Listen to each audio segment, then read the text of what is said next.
আজকে আমাদের আলোচনার টপিক হলো নিউটনস ল অফ মোশন। আমরা অলরেডি কিছুটা পড়েছি, আর পর থেকে আমরা এখানে ডিসকাস করব। তো আজকে কিছু টপিক আমরা ডিসকাস করব যা আমাদের প্র্যাকটিক্যাল লাইফ অর্থাৎ আমাদের বাস্তব জীবনে যেগুলোর ব্যবহার আছে। তো সেরকমই আমরা আগেও পড়েছিলাম নিউটনের যে তৃতীয় সূত্র, প্রত্যেক ক্রিয়ারই সমান ও বিপরীত প্রতিক্রিয়া আছে, তার কিছু বাস্তব এক্সাম্পল আমরা শুরুতে দেখব। যেমন আমাদের রোজকার দেখার মধ্যে একটা খুব উল্লেখযোগ্য ঘটনা হলো পাখির আকাশে ওড়া। তো আমরা দেখি পাখি আকাশে ওড়ে, তো কিভাবে ওড়ে না, অবশ্যই নিউটনের তৃতীয় গতিসূত্রের সাহায্যে। তো দেখো, আমরা আজকে প্রথমেই দেখব ফ্লাইং অফ বার্ডস অর্থাৎ পাখির আকাশে ওড়া। তো আমরা একটা ভিউ ক্লিপস এখানে দেখছি, দেখো একটা পাখি সে আকাশের দিকে উড়ে চলেছে। তো ভালো করে লক্ষ্য করে দেখো, পাখির যে দুটো ডানা আছে সেই দুটো ডানা ক্রমাগত ঝাপটে যাচ্ছে, কি না বায়ুর ওপর সে বল প্রয়োগ করছে। খুব মনোযোগ দিয়ে যদি দেখো তাহলে লক্ষ্য করো যে ডানা দুটো দিয়ে সর্বদাই নিচের দিকে পাখি একটা বায়ুর বিরুদ্ধে বল প্রয়োগ করছে নিচের দিকে। এবং আরও মনোযোগ দিয়ে যদি লক্ষ্য করো তাহলে ছবিটার দিকে দেখো, বুঝতে পারবে পাখি সর্বদা ডান দিকের যে ডানা সেটা ঝাপটায় যে নিচের দিকে তির্যকভাবে অর্থাৎ কোণাকুণিভাবে নিচের দিকে একটা বল প্রয়োগ করছে বায়ুর ওপর। ঠিক একই রকমভাবে বাম দিকের যে ডানা তা দিয়ে পাখি ডান দিকের তির্যকভাবে একটা বল বায়ুর ওপর প্রয়োগ করছে। ক্লিয়ার? তো দেখো, আমরা যদি একটা ডায়াগ্রামেটিক্যালি একটা পাখির ছবি নিয়ে ভাবি, তাহলে পাখির যে ডান দিকের ডানা অর্থাৎ আমরা যদি ভাবি এই যে ডানাটা আমাদের চোখ অনুযায়ী যেটা ডান দিকের ডানা, অর্থাৎ এটাকে যদি আমরা রাইট ধরি আর ধরি, তাহলে এটা হলো তাদের এল, লেফট উইংস রাইট উইংস। তাহলে ডান দিকের যে পাখনা সেটা দিয়ে সর্বদা কী করছে, ও এই রকমভাবে দেখো বলটা প্রয়োগ করছে এইভাবে অর্থাৎ তির্যকভাবে। সেরকমভাবে বাম দিকের যে ডানা সেটা দিয়েও কী করছে, ও ডান দিকের বায়ুর ওপর এইভাবে ঝাপটাটা দিচ্ছে, এই ঠিক এই অ্যাঙ্গেলে দিচ্ছে। তাহলে এটাকে ডায়াগ্রামেটিক্যালি দেখো, তাহলে ডান দিকের ডানা দিয়েও কী করছে, তির্যকভাবে এইদিকে একটা বল প্রয়োগ করছে। আবার বাম দিকের যে ডানা সেটা দিয়ে কী করছে না, এইভাবে ঠিক যেরকম দেখিয়েছি চিহ্ন, এইভাবে সে কী করছে বায়ুর উপর বল প্রয়োগ করছে। কোন দিকে না, ডান দিকে বল প্রয়োগ করছে। তাহলে এখন আমরা পাখি বায়ুর উপর যে বল প্রয়োগ করছে, তাহলে ডান দিকে ডানা দিয়ে ও বায়ুর ওপর যদি আমি ধরে নিই এফ অফ আর, অর্থাৎ রাইট উইংস দ্বারা প্রযুক্ত বল এফ আর, এবং লেফট উইংস অর্থাৎ বাঁ দিকের যে ডানা সেটা দিয়ে বাতাসের ওপর প্রযুক্ত বল যদি তার এফএল হয় অর্থাৎ force due to left wing, এটা যদি হয়, তাহলে আমরা কি করব, নিউটনের তৃতীয় সূত্র কি বলছে না, প্রত্যেক ক্রিয়ারই সমান ও বিপরীত প্রতিক্রিয়া থাকে। তাহলে মন দিয়ে লক্ষ্য করো, ডান দিকের ডানার দ্বারা প্রযুক্ত বল কত, এফ আর। তাহলে এফ আর বায়ুর উপর যদি প্রযুক্ত হয়, তাহলে বায়ু কি করবে, এয়ার কি করবে, অলওয়েজ পাখির ডানার উপর একটা ইকুয়াল অ্যান্ড অপোজিট রিয়াকশান দেবে, সমান ও বিপরীত প্রতিক্রিয়া দেবে। সেটা কি হবে দেখো, অবভিয়াসলি সেটা আমরা গ্রিন দিয়ে সিগন্যাল হচ্ছে, দেখো এর বিপরীত দিকে যাচ্ছে, অর্থাৎ বিপরীত দিকে যেটা গেল সেটা কত হলো তার প্রতিক্রিয়া, অর্থাৎ এক্ষেত্রে প্রতিক্রিয়া বল সমান এবং বিপরীতমুখী, তাই এটা কত হবে, এটাও কত হবে, এফআরই হবে। ওকে, তাহলে এই সবুজ দিয়ে যেটা দেখালাম এটা হলো তার প্রতিক্রিয়া, অর্থাৎ এটা হলো প্রতিক্রিয়া বল, রিয়াকশন ফোর্স যেটাকে আমরা বলছি, এটাকে আমরা কি বলছি, প্রতিক্রিয়া বল বা রিয়াকশন ফোর্স। জিনিসটা ভালো করে বুঝবে। ওকে, সিমিলারলি বাম দিকে ডানা কর্তৃক প্রযুক্ত বল কত ছিল, এফএল। তাহলে এফএল যেটা হচ্ছে এর তাহলে বিপরীত প্রতিক্রিয়া কত বায়ু দেবে, দেখো এর বিপরীত প্রতিক্রিয়া দিচ্ছে এটা, তাহলে এই সবুজটাকে আমরা কত দিয়ে লিখছি, এফ অফ এল, এবং এটাও এক্ষেত্রে কি হচ্ছে, রিয়াকশান ফোর্স বা প্রতিক্রিয়া বল। ক্লিয়ার? তার মানে বায়ু পাখির ওপর ডানার ওপর কী কী প্রতিক্রিয়া দিচ্ছে না, এফআর এবং এফএল। তাহলে এখন দেখো, আমরা যদি এফআর এবং এফএলকে যদি আমরা ছোট করে এইদিকে যদি একটা জিনিস দেখি, ভালো করে লক্ষ্য করো, ফিগারটা আমাদের এরকমই দাঁড়াচ্ছে যে এই অনেকটা এই রকম শেপেরই জিনিসটা তৈরি হচ্ছে, যে দেখো এদিক বরাবর কত আছে, এফএল আছে, এবং এদিক বরাবর কত আছে না, এদিক বরাবর আছে হলো এফআর, এই দুটো জিনিস আছে দেখো। ক্লিয়ার?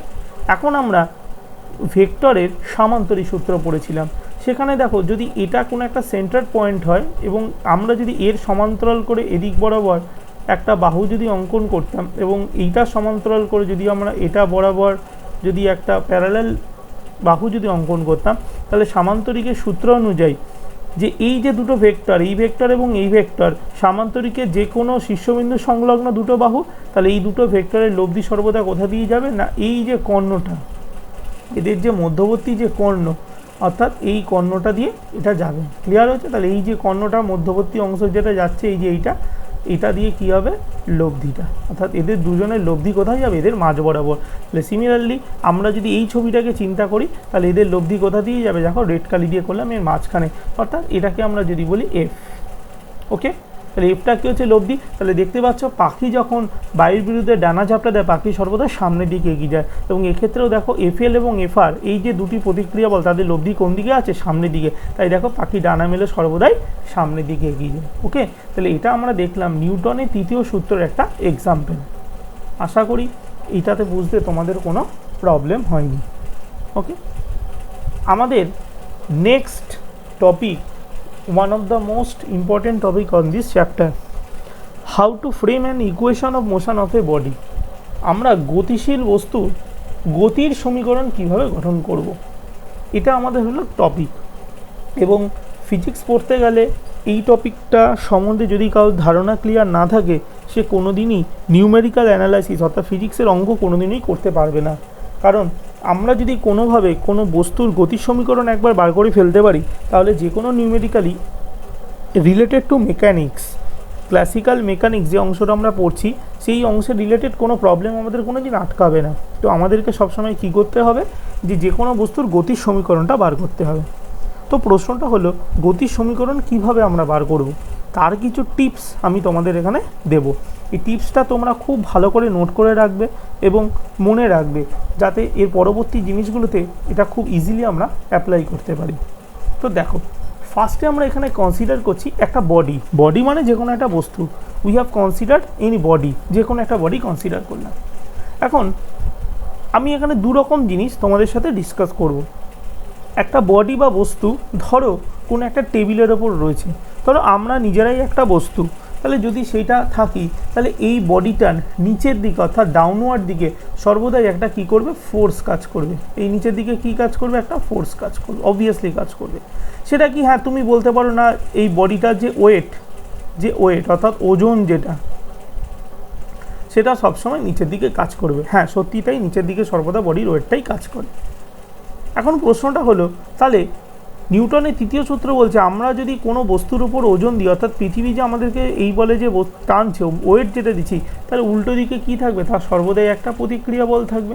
তাহলে এর উল্টো দিকে সবসময় কী থাকবে, নর্মাল রিয়াকশান ফোর্স, বাংলায় বলে লম্ব প্রতিক্রিয়া বল, এটা মাথায় রাখবে। তাহলে যে কোনো বস্তু নিচের দিকে কী থাকে না, নিচের দিকে সর্বদাই কী কাজ করে, তার ওজন কাজ করে। এবং ওজন যেহেতু বস্তু আমরা ওজন এখানে দিচ্ছি, তাহলে ওজনের বিপরীত দিকে কে কাজ করবে না, নিউটনের তৃতীয় সূত্র অনুযায়ী যে প্রতিক্রিয়া বল, সেটাকে আমরা ক্যাপিটাল আর দিয়ে প্রকাশ করব। এই আরকে কি বলা হয়, ইংরেজিতে বলা হয় normal reaction force, normal reaction force. বাংলায় কি বলা হয়, বাংলায় বলা হয় লম্ব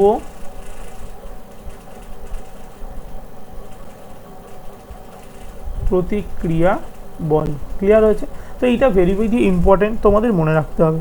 এবং যে কোনো পার্টিকুলার কন্ডিশন বা নিউমেরিক্যাল তুমি সলভ করো না কেন, সর্বদাই এই নর্মাল রিয়াকশান ফোর্স বা লম্ব প্রতিক্রিয়া বল বস্তুর ওজনের সঙ্গে সর্বদাই সমান হবে।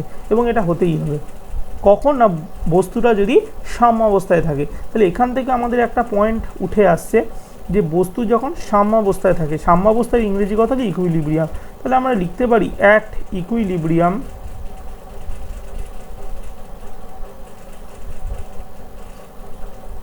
বা বাংলায় আমরা যেটাকে বলছি বস্তুর সাম্যাবস্থায়।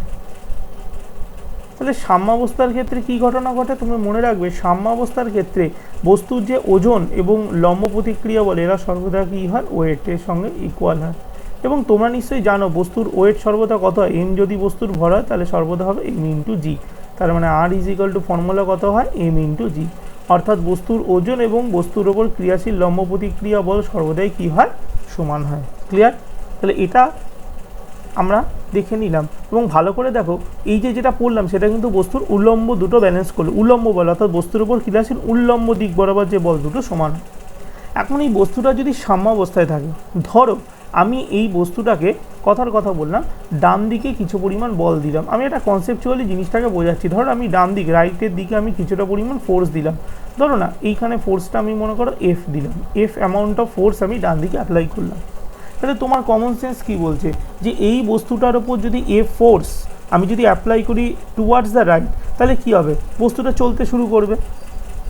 এখন দেখা গেল যে এই বস্তুটা ডান দিকে যেইমাত্র চলতে শুরু করলো, তাহলে বস্তুটার ওপর বাম দিকে বা তার বিপরীত দিকে অর্থাৎ বস্তুর গতির বিরুদ্ধেও কী কাজ করতে পারে, একটা বল কাজ করবে। এবং এটাই স্বাভাবিক, নিউটনের তৃতীয় সূত্র বলছে এটাই স্বাভাবিক। যদি দেখা যায় বস্তুটা স্থির রয়েছে, এই পয়েন্টটা ভালো করে শোনো, যদি দেখা যায় বস্তুটা স্থির রয়েছে অর্থাৎ আমি যেটা লিখলাম অ্যাট ইকুইলিব্রিয়াম সাম্যাবস্থায় যদি থাকে, তাহলে ডান দিকে যে ফোর্স দিয়ে বস্তুটাকে সামনের দিকে এগিয়ে নিয়ে যাওয়ার চেষ্টা করা হচ্ছে সেটা ব্যর্থ হবে, কারণ বস্তুর সামনের দিকে এগিয়ে নিয়ে যাওয়ার জন্য প্রযুক্ত বল ইকুয়াল টু কী হবে, তার বিপরীত দিক অর্থাৎ বাম দিকে বস্তুর ক্রিয়াশীল বল।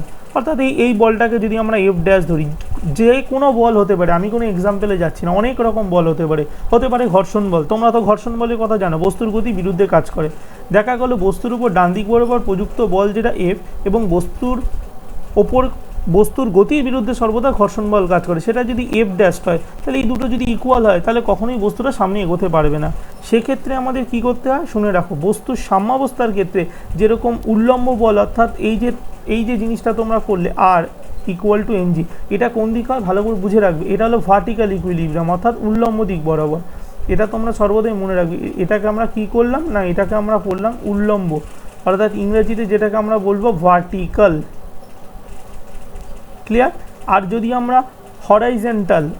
হরাইজেন্টাল বা অনুভূমিক দিকের কথা ভাবি, এই জিনিসটা ভালো করে বুঝে না, হরাইজেন্টাল বা অনুভূমিক সাম্যাবস্থা, অনুভূমিক দিকে যদি আমরা ইকুইলিব্রিয়ামের কথা ভাবি, তাহলে অনুভূমিক দিকে ডান দিক বরাবর কে কাজ করছে এফ, বাদিক বরাবর কে কাজ করছে এফ ড্যাশ, তাহলে এদের দুজনের ভ্যালু সর্বদা কী হবে, ইকুয়াল হবে, F equal two F dash. ভালো করে দেখো এফ এবং এফ ড্যাশ দুজনেই কিন্তু পরস্পরের ভ্যালু সমান কিন্তু পরস্পর বিপরীতমুখী। ক্লিয়ার? অর্থাৎ যদি আমি ভেক্টরিক্যালি এই জিনিসটাকে ভাবতাম তাহলে আমি লিখতে পারতাম F vector is equal to minus of F vector dash, কারণ ক্রিয়া প্রতিক্রিয়া পরস্পর বিপরীতমুখী হয়। যেহেতু তারা সমান ও বিপরীত, তাই এক্ষেত্রে বস্তুটা কী আছে, সাম্যাবস্থা বা ইকুইলিব্রিয়ামে আছে। তাই তোমরা বুঝতে পারছো বস্তুর গতির সমীকরণ বার করা খুবই সহজ।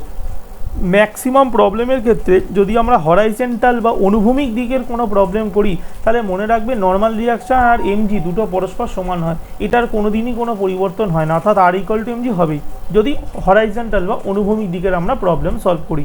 সেক্ষেত্রে অনুভূমিকের দিকে আমাদের দেখতে হয় যে বস্তুটা কি আদৌ গতিশীল আছে না বস্তুটা স্থির আছে। যদি দেখো বস্তুটা স্থির আছে তাহলে অবশ্যই এফ ইকুয়াল টু এফ ড্যাশই হবে। এখন সেকেন্ড কেস আমরা যাব, যদি দেখা যায় বস্তুটা ডান দিক বরাবর এফ বল প্রয়োগ করার ফলে বস্তুটা গতিশীল হয়ে গেছে, তাহলে কি ঘটনা ঘটবে, এই জায়গাটা ভেরি ভেরি ইম্পর্টেন্ট, খুব ভালো করে বুঝবে।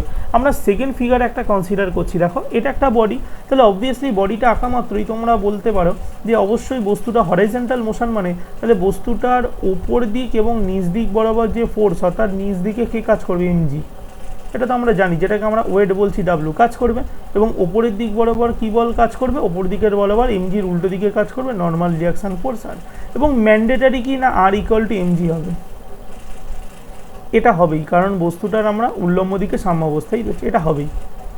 এখন প্রশ্নটা হলো বস্তুটার উপর আমি কত বল দিয়েছি, না বস্তুটার উপর আমি কত বল কাজ করেছি, দেখো ডান দিক বরাবর ধরো আমি এফ বল দিয়েছি, খুব ভালো করে বুঝি এফ পরিমাণ বল দিয়েছি, ফলে বস্তুটা সামনের দিকে অগ্রসর হয়েছে।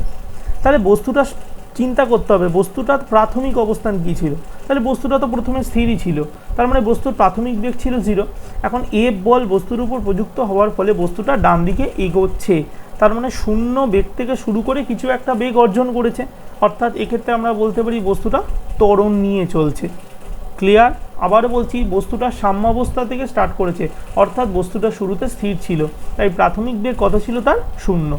তাহলে শূন্য বেগ থেকে কোনো বস্তু যখন চলতে শুরু করে অবভিয়াসলি বস্তুটাকে অ্যাক্সিলারেট করা হয়, the body must be accelerated. যদি কখনোই বস্তুটার অ্যাক্সিলারেশন না হয় সে কখনোই শূন্য থেকে একটা কিছু ফাইনাইট ভেলোসিটি বা একটা সসীম বেগ নিয়ে চলতে পারে না, অর্থাৎ এক্ষেত্রে আমরা বলতে পারি বস্তুটা একটা ত্বরণ নিয়ে চলছে।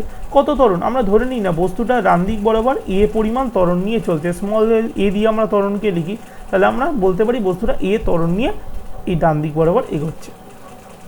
এখন তুমি যদি একদম ফ্রি বডি ডায়াগ্রাম করো, যদি আমরা এখানে একটা স্পেশাল কেস করছি, যদি আমরা ধরে নিই বস্তুটা যে হরাইজন্টাল বা অনুভূমিক দিক বরাবর এগোচ্ছে, এখানে কোনোরূপ বাধা বল নেই, অর্থাৎ কোনো রকম বিপরীতমুখী বল নেই, অর্থাৎ যদি বস্তুটা ধরো এক্সাম্পল বলা যেতে পারে একটা বল একটা ঘর্ষণহীন মেঝের মধ্যে দিয়ে যাচ্ছে, অর্থাৎ বস্তু এবং যে হরাইজন্টাল প্লেন বা অনুভূমিক তল এদের মধ্যে কোনোরূপ ঘর্ষণ বল নেই, টোটালি ফ্রিকশনলেস স্মুথ প্লেন, এরকম কোনো প্লেনের মধ্যে দিয়ে যদি বডিটা এগিয়ে যায়, তাহলে সেক্ষেত্রে বস্তুর ওপর ক্রিয়াশীল বিপরীতমুখী বল কত হবে? শূন্য।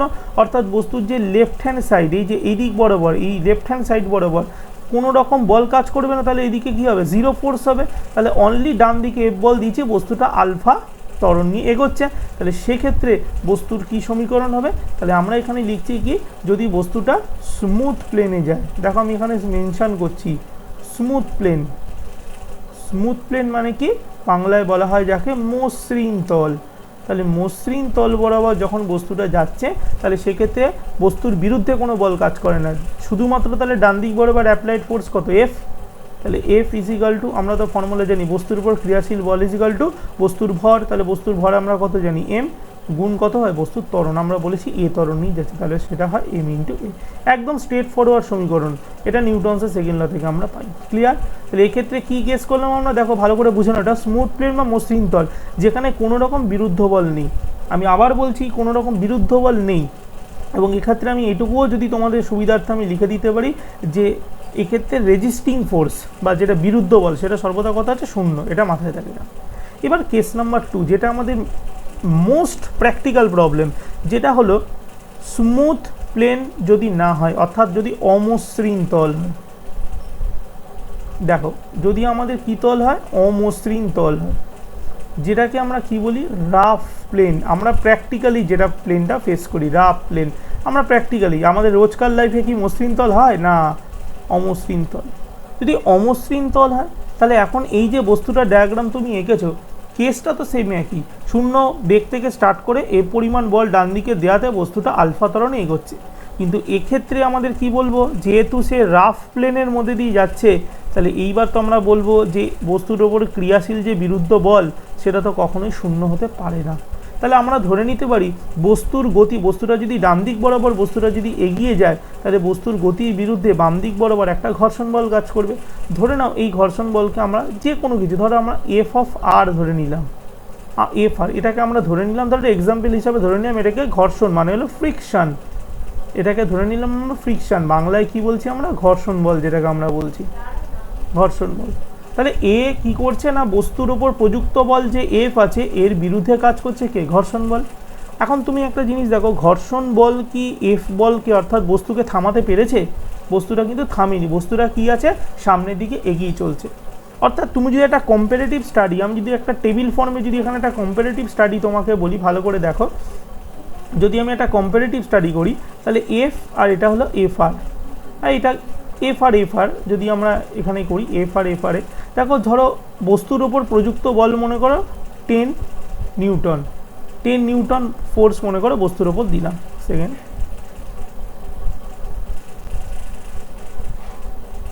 কি করলাম দেখো, আমি বস্তুটার উপর কত, এই যে এফ এর ভ্যালু আমি লিখছি, ধরো একটা এক্সাম্পল লিখছি, আমি 10 নিউটন ফোর্স দিলাম। এখন বস্তুর উপর ক্রিয়াশীল ঘর্ষণ বল মনে করো 7 নিউটন। তাহলে তোমাদের প্র্যাকটিক্যাল সেন্স কি বলছে? তাহলে বস্তুর উপর ক্রিয়াশীল বল অবশ্যই এক্ষেত্রে ঘর্ষণ বলের থেকে বেশি, তার মানে বস্তুটার মোশন কী হবে? বস্তুটা চলতে শুরু করবে। কতটা বল নিয়ে চলবে? তাহলে কমন সেন্স, 10 নিউটন বল আর তার বিরুদ্ধে কত নিউটন বল কাজ করছে? 7 নিউটন। তাহলে দুজনের মধ্যে লড়াইয়ে জিতছে কে? অবশ্যই এফ জিতছে। তাহলে যেহেতু এফ বড়, কতটা বড়? এফ আর থেকে, তাহলে এফ যদি এফ আর এর বিরুদ্ধে জিতে গিয়ে এগোতে চায়, তাহলে ওকে নেট কতটা ফোর্স নিয়ে যেতে হবে? তাহলে নেট ফোর্স কতটা হচ্ছে, বা যেটাকে আমরা বাংলায় বলছি লব্ধি বল, নেট ফোর্স কতটা নিয়ে চলছে? দেখো বড়কে এফ বড় আর ছোটোকে এফ আর ছোট, তাহলে এফ থেকে এফ আরকে আমরা বাদ দিয়ে দেবো, অবশ্যই এটাই লব্ধি বল হচ্ছে। তাহলে এই যে লব্ধি বল, সেই বলটা নিয়ে বস্তুটা সামনের দিকে এগোচ্ছে, এই জায়গাটাই সবাইকে বুঝতে হবে। আমি যেটা এক্সাম্পল দিয়ে বলে দিলাম যে ডান দিক বরাবর প্রযুক্ত বল যদি বাম দিকের থেকে বেশি হয়, তাহলে অবশ্যই দুজনের মধ্যে লড়াই হবে, কে জিতছে না, যে বলের মান বেশি সে জিতবে। তাহলে সেক্ষেত্রে আমরা বস্তুর সমীকরণকে কিভাবে সাজাবো? দেখো তাহলে আমাদের এই ছবি অনুসারে কে জিতছে বলো? ডান দিকে এফ বলটা বেশি, তাহলে সে জিতছে। তাহলে সেক্ষেত্রে আমরা বস্তুর গতির সমীকরণ কীভাবে সাজাবো, না এফ বড়, কার থেকে বড়, এফ আর এর থেকে, তাহলে মাইনাস এফ আর, এফ মাইনাস এফ আর। তাহলে দুজনের মধ্যে লড়াইয়ে কে জিতছে, এফ জিতছে, কারণ এফ এর ভ্যালু বেশি। তাহলে যদি জেতে কতটা বল নিয়ে, এক্সেস কতটা ফোর্স ছিল বলে জিতছে, তাহলে এফ মাইনাস এফ আর করলে যেটা পাবো সেটা। আর তোমাদের কমন সেন্স দেখো, যে পরিমাণ বল এফ এর ভ্যালু এফ আর এর থেকে যতটা বেশি, ঠিক ততটা পরিমাণ বল নিয়ে তো বস্তুটা সামনের দিকে এগোচ্ছে। তাহলে এর ফলে যেটা আমরা এফ নেট অর্থাৎ রেজাল্টেন্ট ফোর্স বা নেট ফোর্স যেটা পাবো সেটা হলো এদের দুজনের ডিফারেন্স। এবং তোমাদের এটা সবসময় মনে রাখতে হবে, এই যে নেট ফোর্স যেটা আমরা পেলাম এর ভ্যালু সর্বদাই হয় বস্তুর ভর গুণ যে ত্বরণ নিয়ে বস্তুটা এগোচ্ছে। Clear? This is the most important concept. আমি আবারও বলছি জিনিসটা, দুটো বলের মধ্যে যখনই লড়াই হবে অর্থাৎ বিপরীতমুখী দুটি বলের মধ্যে যদি লড়াই হয়, তাহলে যে জিতবে তার থেকে যে বলটা হারছে কম তাকে ডিফারেন্স করতে হবে করে, যে নেট ফোর্স বা লব্ধি বল যেটা পাবো তার মানই হবে সর্বদা কত, যে বস্তুটা এগোচ্ছে সেই বস্তুর ভর গুণ সেই বস্তুটার ত্বরণ। ক্লিয়ার? তাহলে এটাই হলো আমাদের ইকুয়েশন অফ মোশনের একদম বেসিক স্ট্যান্ডার্ড ফর্মুলা। তাহলে ফাইনাল ফর্মুলা কি, F minus F R equal to কত হবে, এম ইন্টু এ। এটাই হলো আমাদের নেট ফোর্সের ফর্মুলা এবং এটাকেই আমরা বলবো ইকুয়েশন অফ মোশন অর্থাৎ বস্তুর গতির সমীকরণ। এটাই আমাদের 99% কেসে ইউজ হয়, কারণ ম্যাক্সিমাম ক্ষেত্রে আমরা গতিশীল বস্তু নিয়ে কাজ করি এবং অমসৃণ তল বা রাফ প্লেন নিয়ে কাজ করি। আর মসৃণ প্লেন হলে তো F equal to M A, very easy. Clear? আশা করি একটা বস্তুর গতির সমীকরণ কিভাবে গঠন করা হয় তোমাদের এটা বোঝাতে পেরেছি। খুব ভালো করে এগুলোকে পড়বে। তো বস্তুর গতির সমীকরণ গঠন করা যদি আমরা একবার শিখে যাই, তাহলে এবার এর একটা প্র্যাকটিক্যাল এক্সাম্পল আমরা কাজ করি যেটা আমাদের দৈনন্দিন জীবনে ইউজ করি। এই এক্সাম্পলটা কি, এই এক্সাম্পলটা হলো কপি কল, যার ইংরেজি নাম হলো পুলি। তো তোমরা নিশ্চয়ই সবাই পুলি বা কপি কলকে দেখেছো। কি হয়, একখানা চাকার বা চাকতির মতন জিনিস থাকে, তার দুদিকে কি থাকে, দুদিকে দড়ি দিয়ে দুটো বস্তুকে ঝোলানো থাকে। এখন এই কপি কল বা পুলির আমরা এক্সাম্পলও দেখেছি যে বিভিন্ন আগেরকার দিনে যে চৌবাচ্চা বা যেগুলো থাকতো সেগুলো থেকে যদি কুয়ো থেকে যে চৌবাচ্চা নয়, কুয়ো থেকে যে জল তোলা হতো সেখানে আমরা কপি কল ব্যবহার করতো। নিচের দিকে কি লাগানো থাকতো, একটা বালতি লাগানো থাকতো দড়ি দিয়ে এবং একটা চাকার মতন অংশ ছিল, সেই অংশটার ওপর দিয়ে দড়িটা যেত এবং বালতি দিয়ে জল তোলা হতো। তাহলে এখন প্রশ্ন হলো এই কপি কলের প্রবলেম, অর্থাৎ কপি কলকে আমরা কভাবে ব্যবহার করি। জেনারেল স্ট্যান্ডার্ডের ক্ষেত্রে আমরা দু রকম কপি কলের সমস্যা আলোচনা করব। একটা হয় কি, দেখো, একটা হয় কপি কলের অনুভূমিক গতি বা হরাইজন্টাল মোশন। এই পার্টিকুলার ক্ষেত্রে দেখো, এই ছবিটা খুব মন দিয়ে দেখো, এক্ষেত্রে কি হচ্ছে দেখো, এই যে কপি কল, এই যে এইটাকে বলা হচ্ছে কপি কল, এইটাকে আমরা বলছি কি পুলি বা ইংরেজিতে বলা হয় কপি কল, PULLEY, পুলি। ঠিক আছে? তাহলে এই কপি কলের মধ্যে দিয়ে কি হচ্ছে, এই কপি কলের মধ্যে দিয়ে দেখো দুটি বস্তুকে আমরা ঝুলিয়েছি। একটা বস্তু দেখো টেবিলের ওপর রয়েছে যার ভর হলো ক্যাপিটাল এম, ক্যাপিটাল এম ভরের বস্তুকে আমরা টেবিলের ওপর ঝুলিয়েছি। আর স্মল এম ভরের একটা বস্তু কি হচ্ছে না কপি কলের সাহায্যে লাগানো রয়েছে। আমরা এই যে মোশনটা পড়ছি দেখো, যদি দেখা যায় ধরো এই স্মল এম এর ভ্যালুটা ভালো করে বুঝবে, এই স্মল এম এর যে ভ্যালুটা এটা যদি গ্রেটার দেন ক্যাপিটাল এম হয়, অর্থাৎ নিচের বস্তুটা যেটা ঝুলছে তার ভর যদি ওপরে টেবিলের ওপরে থাকা বস্তুর ভরের চেয়ে বেশি হয়, তাহলে কি হবে, ওপরে থাকা বস্তুটা কি হবে, আস্তে আস্তে সামনের দিকে এগিয়ে যাবে, আর নিচের বস্তুটা কি হবে, নিচের দিকে নেমে যাবে, আর এই বস্তুটা কি হবে, ধীরে ধীরে তার সামনের দিকে এগোতে থাকবে। ক্লিয়ার? তো এটাকে আমরা বললাম কপি কলের সমস্যার অনুভূমিক গতি, অর্থাৎ কপি কলের অনুভূমিক গতি। এছাড়া কি হতে পারে, আমরা যে কুয়োর এক্সাম্পলটা দিলাম সেটা হলো কপি কলের উল্লম্ব গতি, ইংরেজিতে আমরা কি বলছি, ভার্টিক্যাল মোশন। দেখো ভার্টিক্যাল মোশনে দেখো এই কপি কলটার সাথে উল্লম্বভাবেই দুটি বস্তু যুক্ত। দেখো ক্যাপিটাল এম ভরের বস্তু এবং স্মল এম ভরের বস্তু দুজনেই কী আছে, দেখো উল্লম্বভাবে একটা দড়ির সাহায্যে কপি কলের মধ্যে দিয়ে যুক্ত। উল্লম্ব কেন বলা হচ্ছে, দেখো দুটো বস্তুই ঝুলছে। আর অনুভূমিক কেন না, প্রথম বস্তুটা টেবিলের ওপর ছিল। ক্লিয়ার? এবার তুমি যা খুশি ধরতে পারো, যদি হয় দেখো ক্যাপিটাল এম ভরের বস্তুটা স্মল এম এর থেকে যদি ভর বেশি হয়, তাহলে ক্যাপিটাল এম ভরের বস্তুটা নিচের দিকে এগোবে আর স্মল এম ভরের বস্তুটা কী হবে, ওপরের দিকে উঠবে। উল্টো কেস হতে পারে, যদি আমরা এক্ষেত্রে ভাবি স্মল এমটা যদি ক্যাপিটাল এম এর থেকে বড়, তাহলে স্মল এম কী হবে, সেক্ষেত্রে নিচের দিকে নামবে আর ক্যাপিটাল এম ভরের বস্তুটা ধীরে ধীরে কোন দিকে উঠবে, ওপরের দিকে উঠবে। ক্লিয়ার? তো এটা তোমাদের মনে রাখতে হবে। এখন এখানে আমাদের এই চ্যাপ্টারের যে প্রবলেমগুলো করব নানা রকম, তাতে আমরা একটা অ্যাজামশান করব। অ্যাজামশান করার অর্থ হলো আমরা কিছু ধরে নেব বা কল্পনা করে নেব। এই অ্যাজামশানটা আমরা এখানে বলছি, বারবার বলবো না, সেই জন্য একটা অ্যাজামশান তোমাদের বলে রাখছি কি, আমরা এই চ্যাপ্টারে যে প্রবলেমগুলো সলভ করব তার মধ্যে ম্যাক্সিমামই আমরা কী নেব না, এই যে কপি কল, যার ইংরেজি কথা হলো পুলি, পুলি, যার বাংলা কথা হলো কপি কল, এই কপি কলটাকে আমরা কনসিডার করব এটা হলো স্মুথ কপি কল। কিরম? স্মুথ, অর্থাৎ যেটাকে আমরা বলবো বাংলায় বলা হচ্ছে মসৃণ কপি কল। কেন মসৃণ কপি কল নেওয়ার উদ্দেশ্য কি না, এক্ষেত্রে বিরুদ্ধ বল কত থাকবে? 0, অর্থাৎ এক্ষেত্রে কোনো রকম ফ্রিকশান থাকবে না। তাহলে এক্ষেত্রে ফ্রিকশান কত হবে? 0, অর্থাৎ কোনো রকম বাধা বা যেটাকে আমরা ঘর্ষণ বলি বাংলায়, এই ঘর্ষণ বলের মান কত হবে? 0। সো আমরা এখানে কি অ্যাজাম্পশন করছি, যে পুলিটা আমরা নিচ্ছি কপি কল, সেটা ঠিক হবে স্মুথ, মসৃণ হবে, তার ফলে কোনো রকম বিরুদ্ধ বল দড়ির ওপর কাজ করবে না। এটা আমাদের মনে রাখতে হবে, ফ্রিকশান ফোর্স 0, অর্থাৎ কোনো রকম এগেইনস্ট ফোর্স বা বিরুদ্ধ বল থাকবে না। এটা অ্যাজাম্পশন নাম্বার 1। অ্যাজাম্পশন নাম্বার 2 আমরা কি নেব, আমরা যে দড়িটা ইউজ করছি, যে স্ট্রিং বা দড়িটা আমরা ইউজ করছি, যে স্ট্রিং অথবা দড়ি যে জিনিসটা আমরা ইউজ করছি, এই দড়িটাও হবে টেনসাইল। এই টেনসাইল কথা হলো অপ্রসার্য, মানে যেটাকে টানলে বড় হবে না। ক্লিয়ার? এরকম দড়ি নিতে হবে টেনসাইল, অর্থাৎ অপ্রসার্য, যেটা টানলে বাড়ে না। আর কি, এই দড়িটাকেও আমরা নেব ফ্রিকশনলেস। আবার বলে দিচ্ছি কি নেব, এটাকে ফ্রিকশনলেস, অর্থাৎ বাংলায় যেটাকে আমরা বলতে পারি মসৃণ, অর্থাৎ এর দ্বারাও যে প্রযুক্ত বিরুদ্ধ বল সেটাও কত হবে? 0 হবে। মনে থাকবে? তাহলে এই দুটোই ম্যাক্সিমাম ক্ষেত্রে এই দুটোই অ্যাজাম্পশন আমরা নিয়ে থাকি, পুলি এবং দড়ি, পুলি যেটা দিয়ে বস্তুর দুটোকে অ্যাটাচ করা আছে, এরা দুজনেই মসৃণ হয়।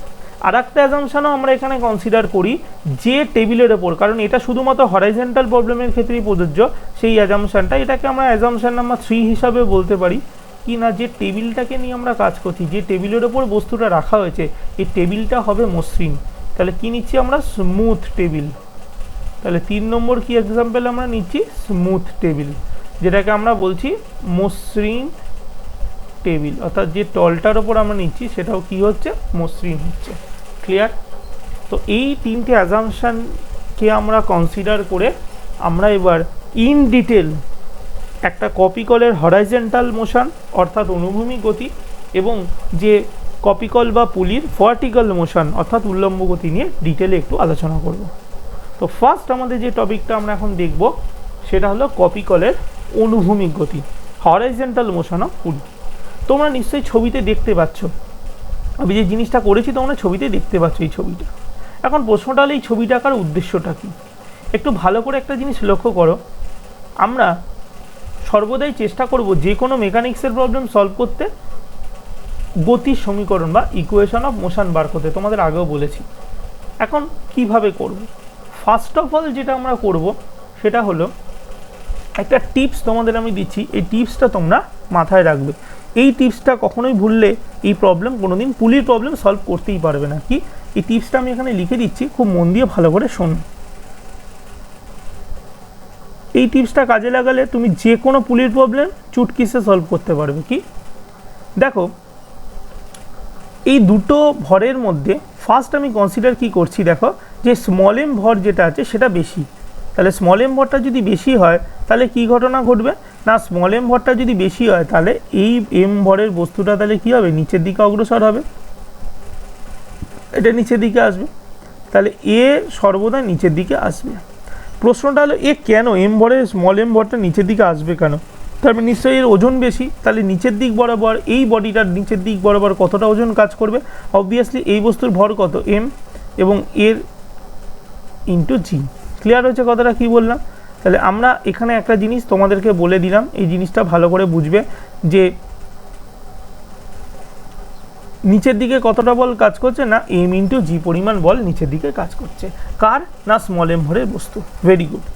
এখন আমি তোমাদেরকে একটা কথা বলি, আমরা যদি ধরো একটা সুতোর সাহায্যে একটা ঢিলকে যদি আঙুলের মধ্যে বেঁধে যদি নিচের দিকে ঝুলিয়ে দিই, তাহলে আমাদের আঙুলের মধ্যে একটা টান অনুভব হয়, তাই তো? কি অনুভব হয়? টান অনুভব হয়, কারণ ঢিলটা নিচের দিকে ঝুলছে। তাহলে তুমি এবার একটা জিনিস চিন্তা করো তো, এই যে কপি কলটার থেকে যে নিচের দিকে সুতোটার সাহায্যে স্মল এম ভরে বস্তুটা ঝুলছে, তাহলে স্মল এম ভরে বস্তুর ওজন তো নিচের দিকে এমজি কাজ করছে। তাহলে এই এমজির জন্য একটা প্রতিক্রিয়া বল সর্বদা দড়ি পুলির ওপর দেবে, অর্থাৎ আমাদের আঙুলের মধ্যে যদি দড়িটা বাঁধা থাকে, আঙুলের দিকে সর্বদা কী কাজ করে, টান বল বা টেনশান কাজ করে। এই কনসেপ্টটা তোমাদের জানতে হবে। তাই মনে রাখবে, দড়ির বা সুতো বা স্ট্রিং, যেটাকে দিয়ে আমি কপি কল বা পুলিশ সাহায্যে বডিটাকে হ্যাং করেছি, ঝুলিয়ে দিয়েছি, তার একটা টেনশান থাকবে, এবং এই টেনশানের ডিরেকশান কোন দিকে হবে, এটাই তোমাদের টিপস। মনে রাখবে, টেনশানের ডিরেকশান হবে, অর্থাৎ টি বা টেনশান যেটাকে আমরা বলছি, টি ফর টেনশন, বাংলায় যেটাকে বলা হচ্ছে টান, অর্থাৎ দড়ির টান। এই টানের ডিরেকশান কোন দিকে হবে, অলওয়েজ মনে রাখবে টুয়ার্ডস দ্য পুলি, এটাই একমাত্র টিপস, টুয়ার্ডস দ্য পুলি, অর্থাৎ সর্বদা কোন দিকে হবে, সর্বদাই হবে কপি কলের দিকে। মনে থাকবে, সে যে কোনো মোশন হোক, হরাইজেন্টাল মোশনই হোক বা ভার্টিক্যাল মোশনই হোক, সর্বদা টেনশন বা টানের ডিরেকশান কোন দিকে থাকবে, একদম মুখস্থ রাখবে, টুয়ার্ডস দ্য পুলি, মানে কপি কলের দিকে। তাহলে এটাকে যদি আমি এখন প্র্যাকটিক্যালি ছবিতে ইউটিলাইজ করি, তাহলে কি হবে দেখো, তাহলে এম ভরের, এই স্মল এম ভরের বস্তুটা নিচের দিকে ওয়েট কতটা পড়ছে, এমজি কাজ করছে, তাহলে এর বিপরীত দিকে তাহলে কে কাজ করবে, সুতোর টান। তাহলে সুতোর টানের ডিরেকশান সর্বদা কোন দিকে থাকবে, দেখো টি, টি সর্বদা কোন দিকে থাকছে, পুলির দিকে। তাহলে যেহেতু এটা এম ভরের বস্তুর ওই নিচের দিকে, তাহলে টান সর্বদা দেখো পুলির দিকে, এটা তো পুলি, এইটা হলো আমাদের কাছে পুলি, তাহলে পুলি বা কপি কলের দিকে কাজ করছে। ক্লিয়ার? এটা গেল আমাদের প্রথম বস্তুটার ছবি। নাম্বার 2, আমরা টেবিলের ওপরে যে বস্তুটা রয়েছে, অর্থাৎ ক্যাপিটাল এম ভরে যে বস্তুটা রয়েছে, সেই বস্তুটার ক্ষেত্রে কি ঘটনা ঘটছে দেখো, স্মল এম ভরের, আমরা এখানে যে কনসিডারটা করেছি, আমরা এখানে কি কনসিডার করেছি না, স্মল এম ভরটা ক্যাপিটাল এম ভরের চেয়ে বেশি। তার ফলে স্মল এম যদি নিচের দিকে যায়, তাহলে অবভিয়াসলি ক্যাপিটাল এম ভরের বস্তুটা কি হচ্ছে, সামনের দিকে এগিয়ে যাবে, আর এই বস্তুটা কি হচ্ছে, এই স্মল এমটা নিচের দিকে এগিয়ে যাচ্ছে। একটা কথা ভালো করে চিন্তা করো তো, সর্বপ্রথমে ক্যাপিটাল এম ভরের বস্তুটা কিন্তু স্থির ছিল টেবিলের ওপর, এখন স্থির অবস্থা থেকে ক্যাপিটাল এম ভরের বস্তুটা চলতে শুরু করেছে। তাহলে একটু আগে আমরা ডিসকাস করলাম যে স্থির অবস্থা থেকে কোনো বস্তু যদি একবার চলতে শুরু করে, সে সর্বদা ত্বরণ নিয়ে চলা শুরু করে। তাহলে আমরা বলতে পারি ক্যাপিটাল এম ভরের বস্তুটা টেবিলের ওপর দিয়ে কি না টেবিলের ওপর দিয়ে সে স্মল এ, এই ত্বরণ নিয়ে সে সামনের দিকে এগোচ্ছে। তাহলে আমরা অ্যাজামশান করেছিলাম বা কল্পনা করেছিলাম আগে, যে টেবিলের ওপর দিয়ে বডিটা যাচ্ছে, বস্তুটা যাচ্ছে, টেবিলটা হলো মসৃণ স্মুথ টেবিল, কপি কলটাও বা পুলিটাও হলো স্মুথ, আর থ্রেড বা স্ট্রিং বা দড়ি যেটা দিয়ে বাঁধা রয়েছে সেটাও হলো স্মুথ। এই প্রত্যেকটা অ্যাজামশান যদি ট্রু হয়, তাহলে আমরা বলতে পারি এম ভর, যে নিচের এম ভরের যে বস্তুটা, এও তাহলে কী করবে, এও তাহলে অবশ্যই অবশ্যম্ভাবী স্মল এ ত্বরণ নিয়ে সর্বদা কী হবে, নিচের দিকে নামবে। এই কথাটা তোমাদের মাথায় রাখতে হবে, এটাই সবচেয়ে ইম্পর্টেন্ট কথা। অর্থাৎ ক্যাপিটাল এম ভরের বস্তুটা যে ত্বরণ নিয়ে যাচ্ছে, স্মল এম ভরের যে বস্তুটা সে একই পরিমাণ ত্বরণ দিয়ে নিচের দিকে নামবে। হ্যাঁ, এই জায়গাটাতেই অনেকের মনে একটা কোশ্চেন আসে যে স্যার, কোনো বস্তু যদি নিচের দিকে নামে, সে তো সর্বদা অভিকর্ষজ ত্বরণ জি নিয়ে নামে, কিন্তু আপনি এখানে বলছেন যে এই বস্তুটা স্মল এ ত্বরণ নিয়ে কী করে নামছে। একটা কথা সর্বদা তোমাদের মনে রাখতে হবে, কোনো বস্তু তখনই অভিকর্ষজ ত্বরণের সমান ত্বরণ নিয়ে নিচে নামে যদি বস্তুটা ফ্রি বডি হয়, অর্থাৎ মুক্ত বস্তু হয়, তার উপর কোনো রকম বাধা যদি না থাকে, তাহলেই সে জি ত্বরণ নিয়ে নিচের দিকে পড়ে, জি অ্যাক্সিলারেশন নিয়ে সে নিচের দিকে পড়বে। কিন্তু এক্ষেত্রে দেখো, স্মল এম ভরের বস্তুটা একটা দড়ির সাহায্যে আটকানো রয়েছে, তাহলে সে কখনোই জি নিয়ে পড়তে পারবে না, সে সর্বদা জি এর থেকে কম ত্বরণ নিয়ে পড়বে। তাই আমরা বলেছি এ ত্বরণ, এবং নিচের বস্তুটা অর্থাৎ এম ভরের বস্তুটা যে ত্বরণ নিয়ে নিচের দিকে পড়বে, ওপরের বস্তুটা সেম অ্যামাউন্ট অফ ত্বরণ নিয়ে সামনের দিকে এগোবে। ক্লিয়ার? তাহলে ওপরের বস্তুর ক্ষেত্রে এই কপি কলের সাথে লাগানো যে দড়িটা, এই দড়িটাই বস্তুটাকে সামনের দিকে এগিয়ে নিয়ে যাচ্ছে। তাহলে বস্তুটা সামনের দিকে কে নিয়ে যাচ্ছে না, দড়ির টান নিয়ে যাচ্ছে। তাহলে দেখো, আমাদের এই টিপসটা এবার কাজে লাগছে, টানের অভিমুখ সর্বদা কী হয়, টুয়ার্ডস দ্য পুলি, অর্থাৎ কপি কলের দিকে। তাহলে দেখো এক্ষেত্রেও তাহলে ক্যাপিটাল এম ভরে বস্তুর ক্ষেত্রে টান বা টেনশন কোন দিকে থাকবে, দেখো আমরা অ্যারো দিয়েই দিচ্ছি টুয়ার্ডস দ্য পুলি, তাহলে সেটা কত হচ্ছে, সেটা হবে টি। ক্লিয়ার? তো এটা হলো আমাদের ফ্রি বডি ডায়াগ্রাম। যে কোনো ফিজিক্সের মেকানিক্সের নিউমেরিক্যাল সলভ করতে সর্বদা ফ্রি বডি ডায়াগ্রাম আঁকতে হবে। এবার আমরা ধীরে ধীরে আসছি ইকুয়েশন অফ মোশন কী করব। তাহলে আমরা এখানে দুটো জিনিস দেখছি, দেখো। তাহলে আমরা প্রথমে দেখব ক্যাপিটাল এম ভরের বস্তু, আর একটা দেখছি স্মল এম ভরের বস্তু। তাহলে আমরা যদি করি, ধরো যে প্রথমে ক্যাপিটাল এম ভরের বস্তুর ক্ষেত্রে ক্যাপিটাল এম ভরের বস্তুর গতির সমীকরণ। ওকে, আমরা কি দেখছি না, ইকুয়েশন অফ মোশন, আমি শর্টেই লিখছি EOM of capital M. Capital M মাসের যে বডি তার ইকুয়েশন অফ মোশন কত হবে। দেখো আমি তোমাদের কি বলেছিলাম, এক্ষেত্রে দেখো ক্যাপিটাল টি এর ডিরেকশান কোন দিকে আছে, ডান দিকে। এবং তোমরা একটা জিনিস দেখো, যে টেবিলের ওপর যে বস্তুটা রয়েছে এর বাঁদিকে কি কোনো রকম ফোর্স আছে, বিরুদ্ধ বল। আমরা তো বলেছি মসৃণ টেবিল, তারপরে এর ফলে যে আমরা এফ আর অর্থাৎ রেজিস্টিং ফোর্স যেটা ধরেছিলাম এফ আর, এখানে কত আছে, 0। তাহলে এখানে টি একমাত্র ফোর্স যে ডান দিকে, কারণ টান বা টেনশনও তো একটা ফোর্স, তাহলে সেই টি কী হচ্ছে, এই এম ভরের বস্তুটাকে সামনের দিকে এগিয়ে নিয়ে যাচ্ছে। আমরা টি এর বিরুদ্ধে যে এফ আর অর্থাৎ রেজিস্টিং ফোর্স যেটা, এক্ষেত্রে মসৃণ টেবিল বলে সেটা শূন্য। তাহলে অনলি এখানে কোন ফোর্স কাজ করছে না, এখানে শুধুমাত্র টি কাজ করছে। তাহলে সেক্ষেত্রে আমরা অবভিয়াসলি লিখতে পারি কত, টি ইজিক্যাল টু টি মাইনাস সামথিং, কিন্তু টি তো মাইনাস হওয়ার মতো কিছু নেই কারণ এফ আর 0, ইজিক্যাল টু তাহলে কত হবে, আমরা বলেছিলাম ইজিক্যাল টু কী হয়, যে বস্তুটাকে এগিয়ে যাচ্ছে তার ভর গুণ ত্বরণ, অর্থাৎ ক্যাপিটাল এম ভরের বস্তুর ভর হলো ক্যাপিটাল এম এবং সে কত ত্বরণে এগিয়ে যাচ্ছে সামনের দিকে, এ। তাহলে ক্যাপিটাল এম ইন্টু এ। ক্লিয়ার? তাহলে এটাই হলো আমাদের 1 নম্বর ইকুয়েশন, খুব সহজ। তাহলে ক্যাপিটাল এম ভরে বস্তুর সমীকরণ বা equation of motion of body M আমরা পেয়ে গেলাম, T equal to M A, কারণ এখানে রেজিস্টিং ফোর্স নেই। এবার আমরা 2 নম্বর কেসকে সলভ করব। 2 নম্বর কেসে কি বলেছে, তাহলে স্মল এম ভরের বস্তু, তাহলে এটা আমাদের 1 নম্বর কেস হলো। এবার আমরা কি করব না, স্মল এম ভরের বস্তুর গতির সমীকরণ করব, অর্থাৎ equation of motion of small M মাসের বডি। তাহলে এটাও তোমরা নিজেরাই পারবে করতে। দেখো আমি যে টেকনিক শিখিয়েছি সেই টেকনিকই বারবার ইউজ হবে। আচ্ছা তোমরা দেখো তো, এইবার স্মল এম ভরের বস্তুর ক্ষেত্রে তোমরা ফোকাস করো। দেখো নিচের দিকে একটা ফোর্স কাজ করছে, কত, এমজি, রাইট।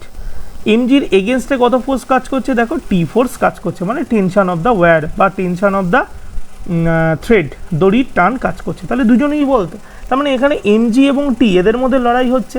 তাহলে তোমরা দেখো লড়াই জিতছে কে, অবভিয়াসলি আমরা বুঝতে পারছি এমজি জিতছে, কারণ বস্তুটা তো আলটিমেট নিচের দিকে নামছে। তাহলে এমজি ফোর্সটা টি এর থেকে বেশি। তার মানে লড়াই কার কার মধ্যে হচ্ছিল, দেখো এখানে লড়াই হচ্ছিল এমজি ফোর্স আর টি এর মধ্যে লড়াই হচ্ছিল, জিতলো কে, এমজি। তাহলে এমজি টি এর থেকে বড়, অবভিয়াসলি কতটা বড়, এমজি মাইনাস টি। তোমাদের তো আমি বলেই দিয়েছিলাম যাদের মধ্যে লড়াই হবে তাদের ডিফারেন্স ইজিক্যাল টু কত হবে না, যে বস্তুটার জন্য লড়াই সেই বস্তুর ভর অর্থাৎ এম স্মল এম ইন্টু সেই বস্তুটা যে ত্বরণ নিয়ে পড়ছে অর্থাৎ এ। তাহলে এম ইন্টু এ, যে ফর্মুলা তোমাদের শিখিয়ে দিয়েছি তার বাইরে একটা অঙ্ক হবে না, সেম ফর্মুলা। অর্থাৎ যাদের মধ্যে লড়াই হচ্ছে তাদের দুজনের ডিফারেন্স ইজিক্যাল টু যাকে নিয়ে লড়াই, যে বস্তুটাকে নিয়ে, তার মাস ইন্টু সেই বস্তুর ত্বরণ। ইজিলি বার করে ফেললাম। এবার দেখো আমরা এইটাকে যদি আরেকটু করে সাজিয়ে লিখি তাহলে কি করতে পারি, এটাকে ধরো আমরা সাজিয়ে লিখলে টি ইজিক্যাল টু কত হয় না, টি ইকাল টু আমরা বার করতে পারি। তার আগে থেকে দরকার নেই, আমরা টিটাকে যদি আমরা ডান দিকে পাঠাই তাহলে কত হবে, দেখো তো, T plus M A equal to কত হচ্ছে, এম জি। এই ফর্মুলাটা আমরা পাই। তোমরা অলরেডি 1 নং ইকুয়েশনে দেখেছো টি এর ভ্যালু বার করা আছে ক্যাপিটাল এম ইন্টু এ। এই ভ্যালুটা যদি এখন বসাই তাহলে আমাদের কত পাচ্ছি না, টি এর জায়গায় যদি ক্যাপিটাল এম ইন্টু এ বসাই প্লাস কত হচ্ছে, small A into A equal to কত হচ্ছে, স্মল এম ইন্টু জি। এই জিনিসটা আমরা পেয়ে গেলাম। এবার দেখো আমরা এইটা এবং এটার থেকে স্মল এ কে কমন নিতে পারি, নিলে কত থাকবে, M plus M equal to কত থাকছে, স্মল এম ইন্টু জি। সুতরাং এখান থেকে আমরা finally small A equal to কত পাচ্ছি না, small M into G divide by কত থাকবে, এম প্লাস এম। ক্লিয়ার? তো আমরা খুব সহজেই একটা ইম্পর্টেন্ট এক্সপ্রেশন পেয়ে গেলাম, কি না, টেবিলের উপরে থাকা ক্যাপিটাল এম ভরের বস্তু এবং টেবিলের নিচে ঝুলন্ত পুলিশ সাহায্যে যে স্মল এম ভরের বস্তু তারা দুজনেই কত ত্বরণে এগোচ্ছে না small M into G by M plus M এই ত্বরণে। খুব সহজেই আমরা ত্বরণের মান বার করে ফেলতে পারি। এখন এই স্মল এর ভ্যালুটা যদি আমরা 1 নম্বর ইকুয়েশানে বসাই তাহলে কত পাবো? তাহলে ফ্রম 1 যদি আমরা ক্যালকুলেশন করতাম তাহলে আমরা কত পাবো? দেখো খুব ইজিলি বার করা যায়। ফ্রম 1 কত হবে? তাহলে টি ইজ ইকাল টু কত পাচ্ছি আমরা? ক্যাপিটাল এম তো রয়েছেই, আর স্মল এম এর ভ্যালু কত আছে? Small M into G divide by কত হবে? Capital M plus small M. Clear? তাহলে আমরা খুব সহজেই দড়ির টান বা সুতোর টান বা টেনশন অফ দ্য স্ট্রিং পেয়ে গেলাম। ওকে, তো আমাদের টার্গেট ফুলফিল হয়ে গেল। We have find the acceleration of the bodies পেয়ে গেলাম and tension of the thread বা স্ট্রিং আমরা বার করলাম। কার ক্ষেত্রে? না হরাইজন্টাল মোশন অফ পুলি অর্থাৎ কপিকলের অনুভূমিক গতির সাহায্যে। এই দুটো ফর্মুলা আমাদের খুব ভালো করে প্র্যাকটিস করে তৈরি করতে হবে, বিকজ এখান থেকে নিউমেরিক্যালস থাকে আমাদের। ক্লিয়ার? তো নেক্সট আমরা এই কনসেপ্টকে কাজে লাগিয়ে কপিকলের উল্লম্ব গতি আলোচনা করব। ইংরেজিতে বলছি ভার্টিক্যাল মোশন অফ পুলি। তো দেখো আমাদের আগের ছবির মতন এই ছবিতেও ক্লিয়ার যে এই যে কপিকলটা আমরা এঁকেছি এই কপিকলে ভার্টিক্যাল মোশন এখানে দেখাচ্ছি। দেখো ভার্টিক্যাল মানে একটা কপিকলের সাহায্যে দুটো বডিকে ভার্টিক্যালি ঝুলিয়ে দেওয়া হয়েছে। এখন আগের কনসেপ্টটাকে লাগালে দেখো আমরা দুভাবে দুটো জিনিস ক্লিয়ার কি না, আমরা যদি ক্যাপিটাল এম ভরের বডিটাকে নিই তাহলে ক্যাপিটাল এম ভরের বডির তো একটা নির্দিষ্ট ওয়েট থাকবে। ওয়েটটা সর্বদা কোথায় কাজ করবে? নিচের দিকে কাজ করবে অবভিয়াসলি। তাহলে কত কাজ করবে? ক্যাপিটাল এম ভরে বস্তুর ওয়েট কত হয়? তো আমরা সবাই জানি বস্তুর ওয়েট হয় হলো ক্যাপিটাল এম ইন্টু জি, এটাই হবে তার ওয়েট। ঠিক একই রকমভাবে যদি আমরা ভাবি তাহলে তুমি দেখো তো স্মল এম ভরের বস্তুটারও তো নিচের দিকে তার ওয়েট কাজ করবে। তাহলে এই ওয়েটটা কত হবে? তাহলে এই ওয়েটটা কত হবে? স্মল এম ইন্টু জি। ক্লিয়ার? তাহলে এই দুটো বডির ক্ষেত্রে খুব সহজেই শুরুতেই আমরা তাদের ওয়েটগুলো ক্যালকুলেশন করে নিতে পারলাম। নাম্বার 2 যে জিনিসটা বলবো সেটা কি? দেখো আমরা এখানে দুটো জিনিস কাজ করব, এটা তোমাদেরকে বুঝতে হবে। আমি কি কনসেপ্টে কাজ করব?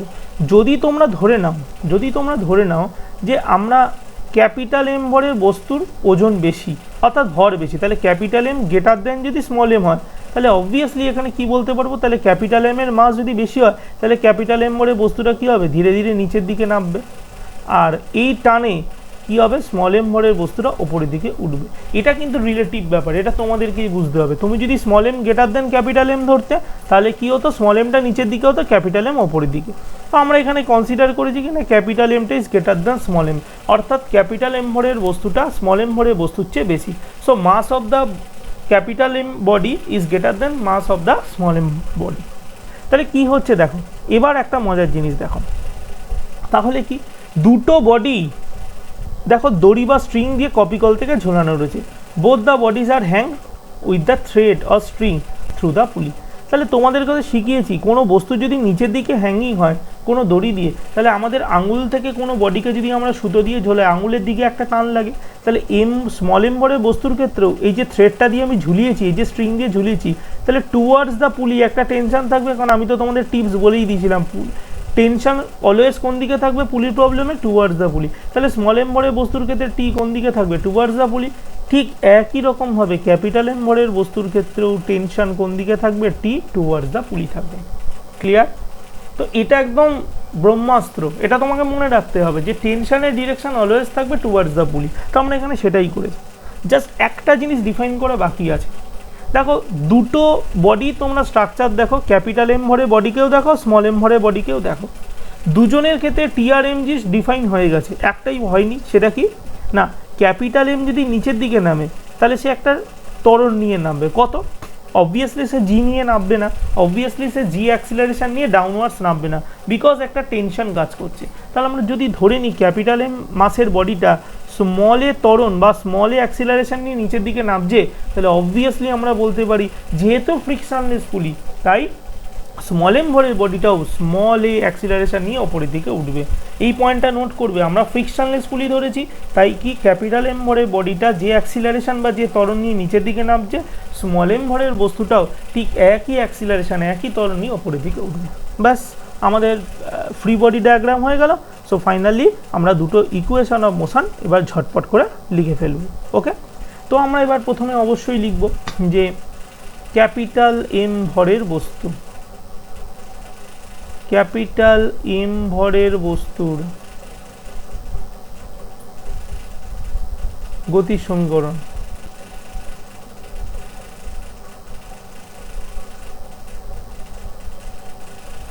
ওকে, ইংরেজিতে কি লিখছি, EOM, that is equation of motion of capital M. আগের মতো দেখো, ভেরি ইজি, এটা তোমরা নিজেরাই পারবে।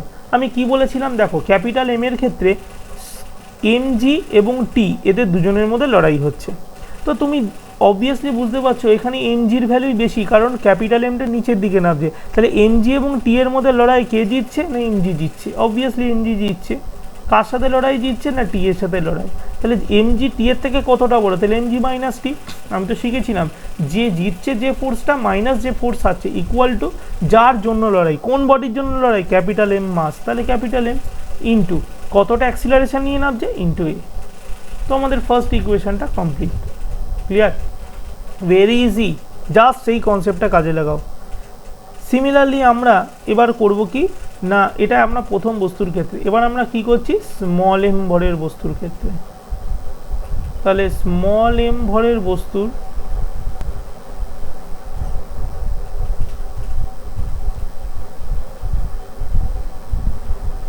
গতির সমীকরণ পার করব। সো আমরা কি করব, equation of motion of small M body. Okay, তাহলে এটাও তোমরা ইজিলি পারবে, তোমরা নিজেরাই ক্যালকুলেশন করো কি হচ্ছে। দেখো দেখো তোমরা স্মল এম ভরের বডিটা দেখো, এখানেও কিন্তু কার সাথে লড়াই হচ্ছে, দেখো এম জির সাথে লড়াই হচ্ছে, কার, টি এর। কিন্তু আনফর্চুনেটলি এখানে স্মল এম ভরের বস্তুটা কিন্তু ওপরের দিকে উঠছে। তাহলে ওপরের দিকে কোন ফোর্স আছে, টেনশন। তাহলে এই ক্ষেত্রে টেনশন জিতছে, টেনশন উইন্স, টেনশন জিতছে। কার এগেনস্টে জিতছে, এম জির এগেনস্টে। তাহলে অবভিয়াসলি এখানে কে বড়, টেনশন বড়। তাহলে টি কার থেকে বড়, এম জির থেকে। তাহলে যেই দুটো ফোর্সের মধ্যে লড়াই হচ্ছে তাদের ডিফারেন্স ইকুয়াল টু যে বডিকে নিয়ে লড়াই হচ্ছে, কাকে, স্মল এমকে নিয়ে, তার মাস কত, স্মল এ, ইন্টু কত অ্যাক্সিলারেশনে উঠছে, স্মল এ।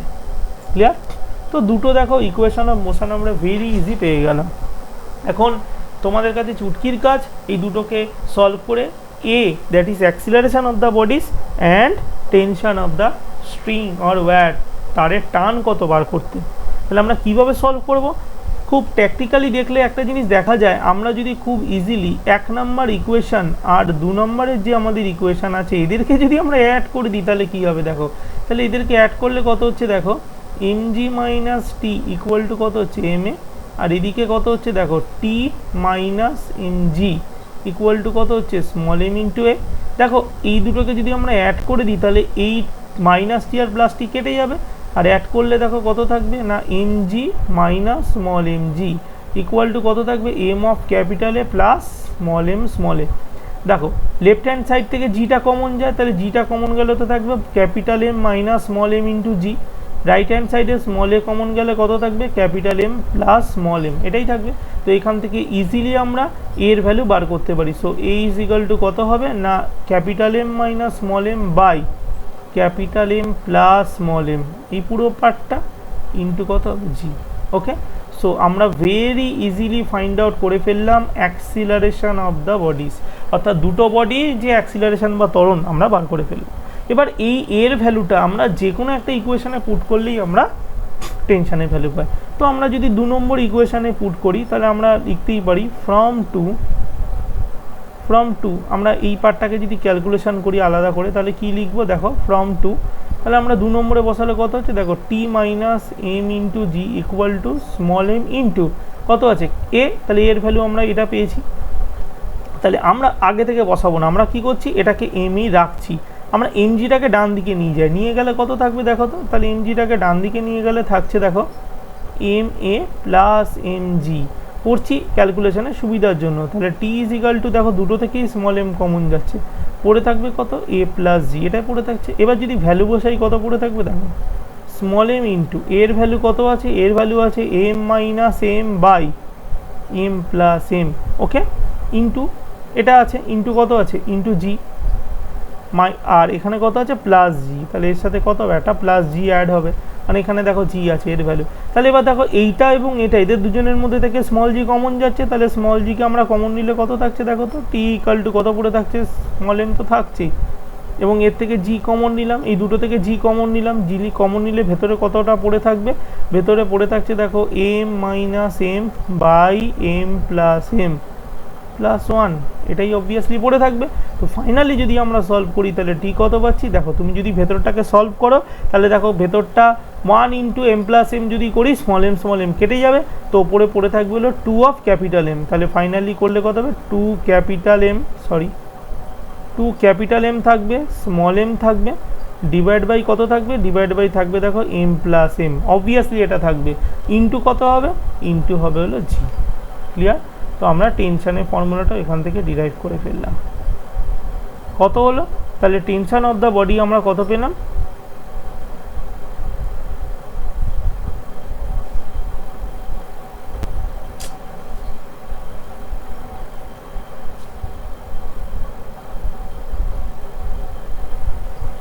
তো আমরা সরি ফর দ্য মিস্টেক,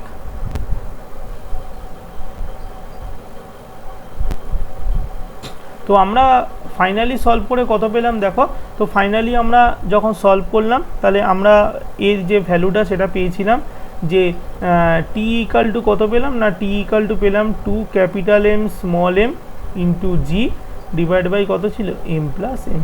এই ফর্মুলাটা আমরা খুব ইজিলি অ্যাচিভ করে ফেললাম। ওকে, তো তোমরা আশা করি প্রবলেমটা বুঝতে তোমাদের কোনো প্রবলেম হয়নি। খুব ভালো করে এই দুটোকে প্র্যাকটিস করবে, কারণ এই নিউমেরিক্যালস প্রবলেম কিন্তু পরীক্ষায় আসে।